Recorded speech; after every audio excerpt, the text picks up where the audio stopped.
The Eagles are looking at edge rushers, and they're working one out next week. Why? I don't know, but this first game for us is going to tell a lot about specific positions, especially in this defense. And there's a lot on the line here. So we're going to be talking about also. Let's get straight into it. What's the boogeyman? As a matter of fact, it was.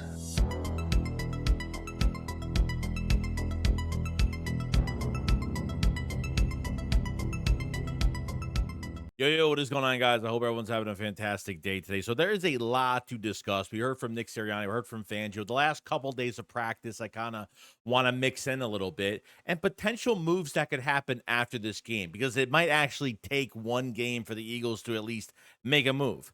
But the first thing I kind of want to get into here is the Eagles are actually going to be working out a player that was a former edge rusher for the Saints, okay, Isaiah Foskey. Now, it says on the report that Foskey is expected to work out for the Bears this week, Eagles next week. This from CBS Sports. The former Notre Dame All-American was second-round draft pick of the Saints in 2023, 22 sacks, I think, and 7 forced fumbles in his final 2 college seasons at Notre Dame. So the Eagles are still out there looking for rotational guys. They're not giving away those draft picks. They're not trying to give away that much draft capital for some big name that's out there, especially because it's really hard to trade for somebody that's, really good. I don't know. Maybe the Micah Parsons trade had a lot to do with it too, because maybe that's just the kind of, type of players they want to get, but they're going to just give up too much in the end. So I guess we'll see what happens with all that. Now, Vic Fangio and Nick Sirianni have been very secretive about who's starting at corner, who's starting at safety, and obviously we're not knowing anything. They're not telling us who's going to be starting at these positions, partially because they don't want the Dallas Cowboys to have any type of information on that. And I completely get that when you're trying to, this is a regular season game now. You're not really screwing around anymore. But Fangio did talk about the safety position, talked about Andrew Mukuba, saying that he had a really good summer.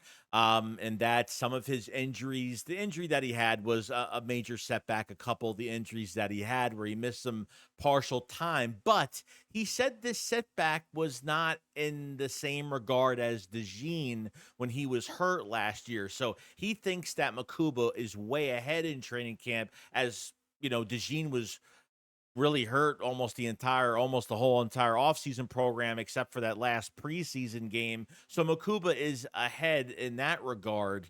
But is he starting on the field?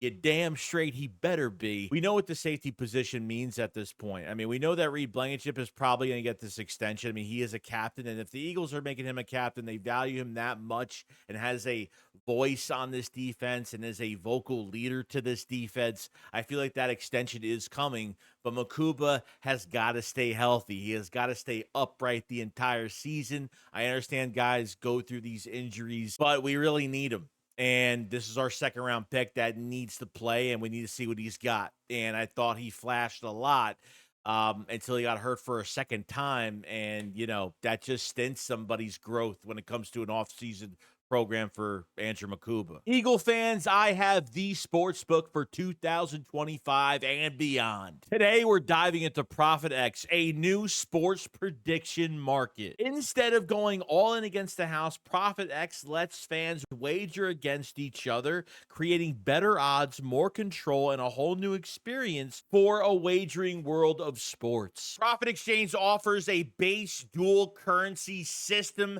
that's available in over 40 states. Playing the odds against your traditional sportsbook like BetMGM and DraftKings, especially when you're too successful against them or you just want to beat them to the odds. But with Profit Exchange, there's no limits. They take a tiny cut off the top, they move on, and that's it. Let's say you're looking at the under-over at 94.5 yards for Saquon Barkley on Thursday night against the Dallas Cowboys. For the over, there's still $49 that you could still wager. Like I said, no limits of what you could do in this sports book. To all my Eagle fans, my supporters, use promo code SHAKE72 and claim up to $200 in profit cash on all plays for the first 30 days playing on the site. Terms and conditions apply. Click the link in the description below and make sure you go to your app store and download the Prophet X app. Have some freedom. Get into the sports prediction market and join the official sportsbook. I want to thank Prophet X for sponsoring this video, and you guys have a fantastic day.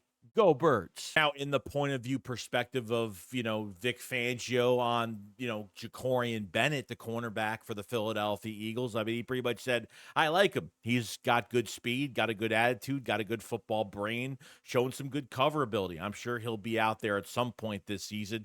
Could be this week, too. This just really confuses me because Nick says nice things about Adoree Jackson, and then Adoree Jackson has an interview and pretty much says, if my number is called, I'll be out there on Thursday. I don't know if I'm starting.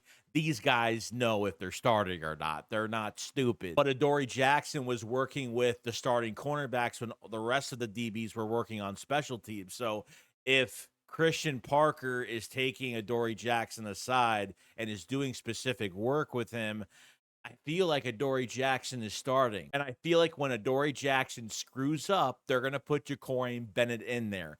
This is where I think the order is going to go. As much as I want Jacorian Bennett to just be thrown into fire, I think it's Adoree Jackson's job to lose. My brain can't even handle to the point where I can't believe we had stooped down, took the biggest shortcut during the offseason program, and Adoree Jackson actually might start for this football team as cornerback too.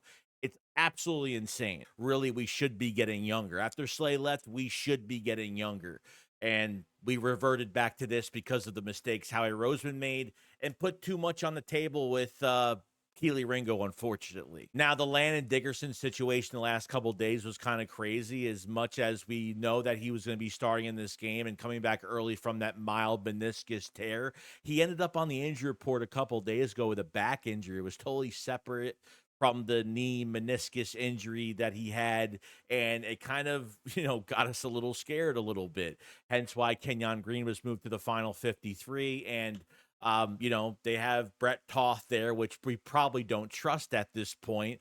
So I think Dickerson's okay. He did practice. Everything's good with him, and we don't have to worry, hopefully, about that. Now, we saw the news about Nick Sirianni pretty much telling the media that the players will not be out on the field when they drop the Super Bowl banner and show the Super Bowl trophy and all that stuff.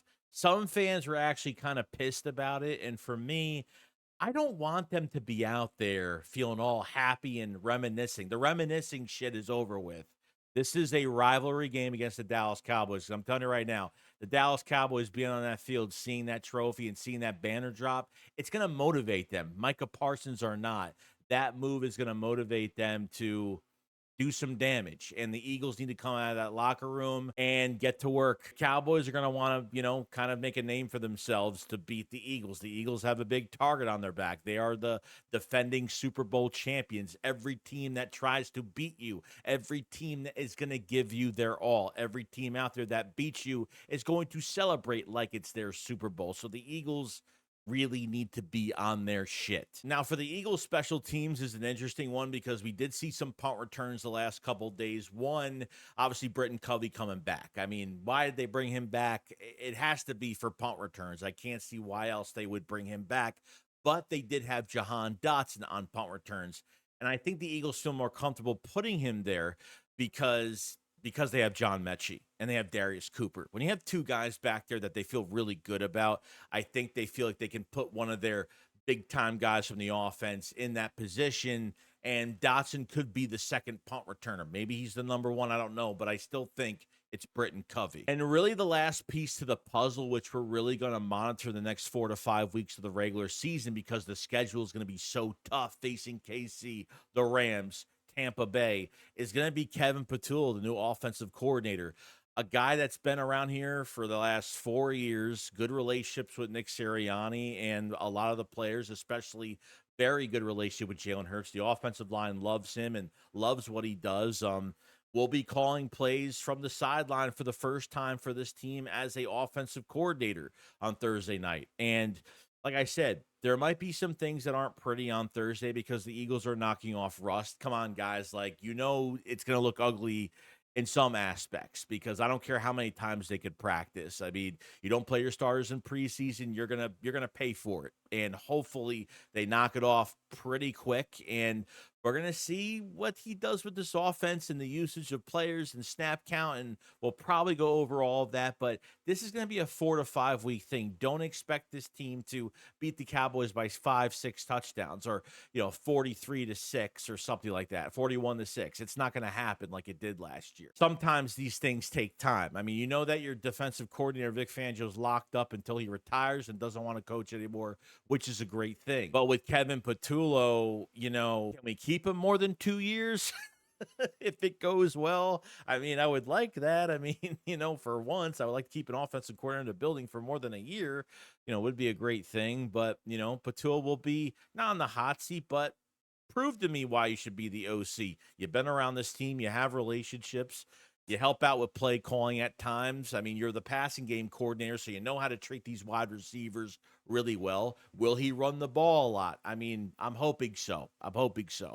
So that's really my big aspect of Kevin Patullo, the next big step to, when we get into this regular season. But other than that, guys, that's pretty much it. I mean, I'm pretty excited. I mean, I think the talking is done at this point, and we just need to see these guys finally in a regular season game. Finally, the season starts, and finally we get to see just what we got. And this defense will be probably the biggest thing I'm watching my eye on. CB2, safety, defensive line, edge rusher. I mean, want to see Jahad Campbell, want to see the linebacker core. I want to see pretty much the whole entire defense, to be honest. So I'm pretty excited. I'm pretty pumped up for it. Let me know in the comment section below what you guys think about it. Make sure you subscribe to the channel for more Eagles news every single day. I will be live streaming the Eagles Cowboys Thursday night on my channel, so definitely come by if you guys want to. And I will see you guys in the next one. Shakes what up, follows. Peace out, guys. Peace.